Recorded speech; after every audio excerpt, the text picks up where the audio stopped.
北京和华盛顿的稀土谈判再度破裂。外界原以为双方会在吉隆坡会议后达成所谓历史性共识，结果却迎来最冰冷的现实，没有白纸黑字的签字，没有兑现的承诺，只有一句又一句模糊不清的中方同意放宽。这4个字成了全球供应链最危险的赌注。据路透社最新报道，中国正准备推出一套新的稀土出口许可制度，允许部分企业申请1年期的通用许可证。听起来像是放松，其实是换了个说法的收紧。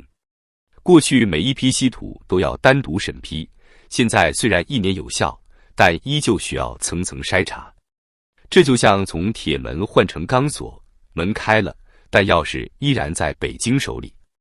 北京在稀土问题上玩得太熟了。2010年对日本禁运稀土，逼得丰田差点停产。2020年对美国威胁卡脖子，让五角大楼陷入恐慌。如今轮到川普2度登台，他又拿出放宽1年的糖衣炮弹。可现实是，北京从未真正取消2022年的出口限制，更没有撤销2025年4月那份引发全球链条震荡的禁令。美国人愤怒，川普原以为自己能用交易的艺术换来中方的妥协，结果被晾在谈判桌上。更糟的是，据内部人士透露，北京甚至对川普下了禁言令，哪些话不能说，哪些数据不能公开。这不仅仅是贸易层面的较量，而是一场政治压制的延伸。北京的意思很明确，稀土不是商品，是筹码，是武器。稀土这个词听起来不起眼，但它支撑了现代世界几乎所有高科技产业。从 F-35 战斗机到 iPhone， 从导弹导航到新能源汽车，17种稀土元素构成了21世纪的工业神经。美国地质调查局的数据明确写着，全球稀土精炼能力的90%以上掌握在中国手里。这意味着，只要中国轻轻动一动手指，全世界的高科技产业都要停电。2025年4月，中国发布稀土出口新规，要求每一批出口都必须单独申报，逐渐审批，导致全球供应链几乎瘫痪。据日经新闻报道，欧盟企业光是申请许可证就高达2000份，获批率不到55%。短短3个月，欧洲永磁体价格暴涨70%，美国防部紧急动用战略储备，甚至一度考虑从越南、马来西亚紧急采购替代品，结果发现这些国家的原矿最终也都送往中国精炼。这是一场无声的战争。中国不需要开火，不需要导弹，只要卡住稀土出口，全世界的高科技产业链就会窒息。这也是为什么中国敢在谈判桌上如此强硬，因为他知道美国没得选。最危险的不是稀土，而是北京已经把资源武器化推向了金融战场。2025年10月，中国突然宣布对白银、锑、钨实行新的出口限制。外界普遍认为，这是稀土禁令的第2阶段，打的是组合拳。白银被视为未来数字货币的锚之一，锑和钨则是导弹与军用合金的关键材料。这意味着北京正在为下一轮金融战争，以黄金、白银为基础的数字人民币体系做铺垫。根据世界黄金协会最新数据，中国官方黄金储备已超过3万吨，仅次于美国。过去2年，中国央行连续23个月增持黄金，是全球唯一一个持续净买入的主要经济体。与此同时，上海黄金交易所的白银库存暴涨近2倍，创下历史纪录。这些数据拼起来，指向一个惊人的结论：北京在准备去美元化，打造一个以金银为锚的数字货币体系。这不是阴谋论，而是战略信号。从2024年底开始，数字人民币在金砖国家联盟中被推广测试。到2025年中期，已有12个国家在能源结算中部分使用 ECNY。换句话说，当美元动荡、通胀高企时，北京准备用黄金加数字货币的组合拳撕开美元体系的裂口。这场稀土战不只是矿产之争，更是美元的生死之战。当中国限制稀土出口，推高全球制造成本的同时，美元的购买力实际上在被侵蚀。国际精算银行数据显示，2025年美元在全球外汇储备中的占比已降至 57.4%， 为25年来最低。而中国的外汇储备虽然下降，但黄金储备比例却从 4.3% 飙升至 11.8%， 成为全球增长最快的黄金持有国。换句话说，北京正在弃纸取金，用资源战争拖垮美元信用。从稀土到白银，从出口管制到数字人民币，它在悄无声息地撕开美元霸权的一角。这一切表面上是贸易争端，实际上是金融冷战的延伸。而美国现在唯一能守住的只有3样东西：美元、产业链、边境。美元动摇了，产业链被掏空了，边境又涌入了3000万非法移民，这就是川普如今的3重困局。北京不怕谈崩，就怕谈成。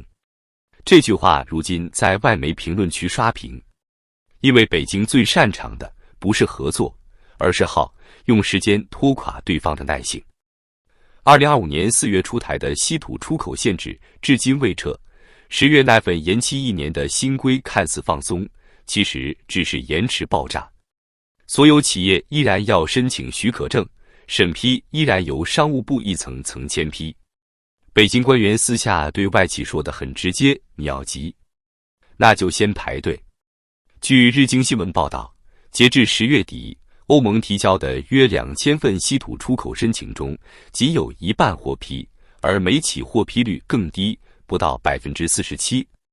这不是市场问题，这是政治筛查。只要涉及国防、AI、卫星通信的用途，基本都无限期搁置。北京的逻辑很简单，我能让你喘口气，但不许你复活。表面上这是一种战略克制，实际上是对全球供应链的精准勒索。稀土、白银、钨、锑一个接一个的被纳入出口审批体系。中国从未明说禁运，却让世界陷入了随时被禁的恐惧。外界把这种做法称为打地鼠外交，今天放你一批稀土，明天卡你一批锑。结果就是每一个国际企业都活在焦虑中。而这正是北京想要的，让资本害怕，让世界依赖。川普当然看懂了，他知道北京不可能在谈判桌上讲诚信，所以他转向了最笨也最艰难的办法，去中化。2025年7月，美国国会通过关键矿物自主法案，计划在未来5年投入420亿美元建立本土稀土冶炼体系，并与澳大利亚、加拿大、越南共同建立稀土安全联盟。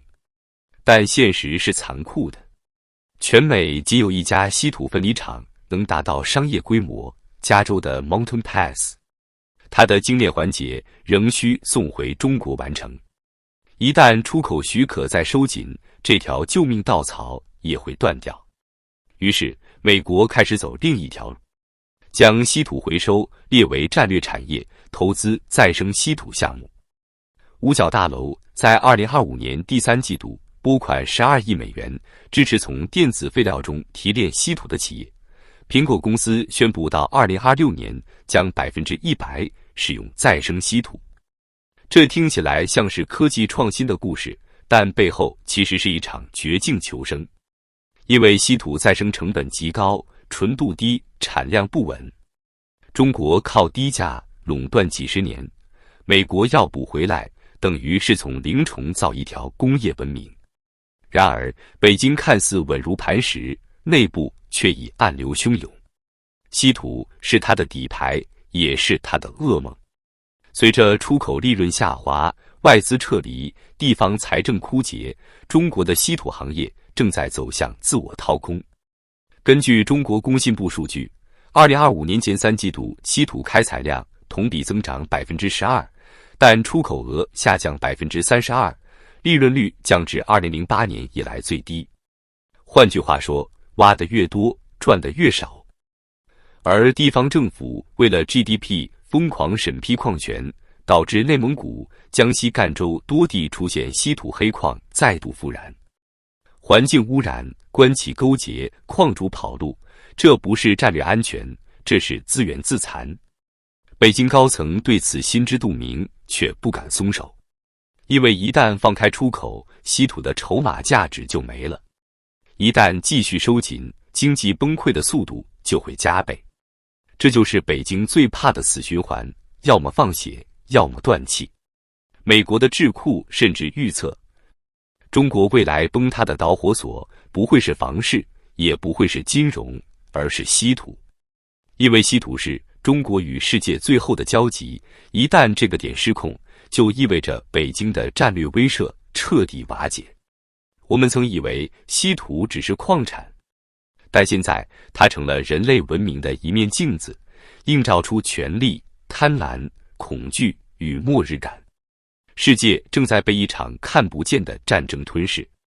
它没有枪声，却能毁掉供应链；它没有炮火，却能撕裂金融体系；它没有尸体，却能让整个世界的生活成本一夜暴涨。